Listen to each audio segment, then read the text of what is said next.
Hi hello అందరికీ ఈరోజు ఈ వీడియోలో ఎముకలు పుష్టిగా ఉండటానికి, విరిగినవి అతుక్కోవడానికి, కీళ్ళ సందుల్లో ఇన్ఫ్లమేషన్ తగ్గించడానికి ఎంతో ఉపయోగకరమైన అద్భుతమైన ప్రయోజనాలు ఉన్నటువంటి నల్లేరుని సంవత్సర కాలం నిల్వ ఉండేలా పచ్చడిని ఎలా పెట్టుకోవాలో చూపిస్తున్నాను. ఈ పచ్చడి వేడి వేడి అన్నంలోకి, చపాతీలోకి చాలా రుచిగా ఉంటుంది. ట్రై చేయండి. లేట్ చేయకుండా ప్రాసెస్ చెప్తాను, చూసేయండి. ముందుగా నల్లేరుని నేను ఇక్కడ ఎక్కువ ముదిరినది కాకుండా లేతగా ఉన్నది తీసుకుంటున్నాను. నల్లేరుని ముందుగా ఇలా చిన్న చిన్న ముక్కలుగా కట్ చేసుకొని బాగా కడిగి తేమ అంతా పోయే వరకు బాగా ఆరబెట్టుకోండి. ఇప్పుడు ప్యాన్ లో ఆయిల్ వేసి కట్ చేసుకున్న నల్లేరుని వేసి బాగా మగ్గనిస్తూ వేయించుకోండి. ఈ నల్లేరు బాగా వేగాలి. అప్పుడే నీరు అంతా పోయి మనకు ఎక్కువ కాలం నిల్వ ఉంటుంది.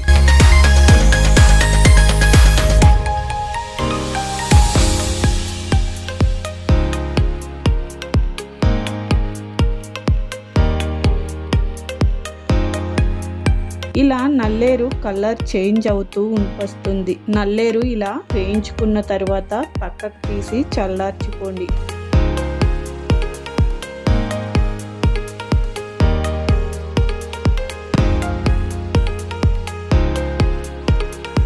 ఇప్పుడు ప్యాన్ లో కొంచెం ఆయిల్ వేసి ఆవాలు వేసి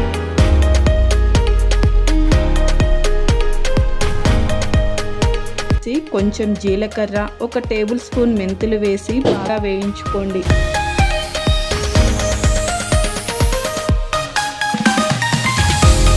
ఇప్పుడు కొంచెం కరివేపాకు వేసి వేయించుకొని చల్లార్చుకొని మిక్సీ జార్లోకి తీసుకొని మిక్సీ పట్టి ఇలా పొడి చేసుకొని పక్కకు తీసుకోండి. ఇప్పుడు మనం వేయించి ఉంచుకున్న నల్లేరును మిక్సీ జార్లోకి తీసుకొని ఇలా మెత్తగా పేస్ట్ చేసి మనం ముందుగా పొడి చేసుకున్న పౌడర్ లో వేసి రుచికి సరిపడా కారం, సాల్ట్ వేసి బాగా కలుపుకోండి.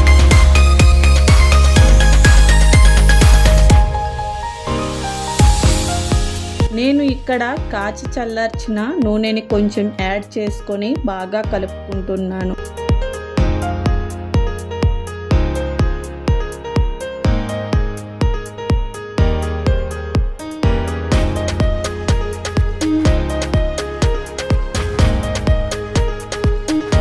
ఇప్పుడు చింతపండుని తీసుకొని కడిగి వేడి నీళ్లు పోసుకొని బాగా నానబెట్టుకొని చింతపండు గ్రేవీని స్టెయిన్ చేసుకొని చింతపండు గుజ్జుని కూడా వేసి బాగా కలుపుకొని పక్కన పెట్టుకోండి.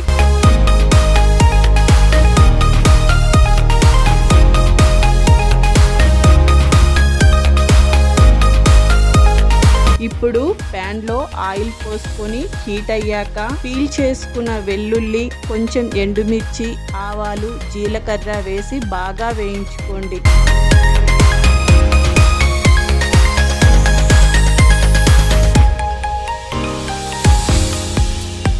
వెల్లుల్లి అనేది ఇలా కలర్ చేంజ్ అయ్యాక కొంచెం కరివేపాకు వేసి వేయించుకొని ఇది గోరువెచ్చగా అయ్యేంత వరకు చల్లార్చి ముందుగా తయారు చేసుకున్న పచ్చడిలో వేసి బాగా కలుపుకోండి. అంతే, ఎముకలకు ఎంతో బలాన్ని ఇచ్చే నల్లేరు పచ్చడి ఇక్కడ తయారైంది. ఇది సంవత్సర కాలం నిల్వ ఉంటుంది. ఒకసారి ట్రై చేయండి. మీకు ఈ వీడియో నచ్చినట్లయితే లైక్ చేసి, నా ఛానల్ ని ఫస్ట్ టైం చూస్తున్నట్లయితే సబ్స్క్రైబ్ చేసి సపోర్ట్ చేయండి. Thank you for watching.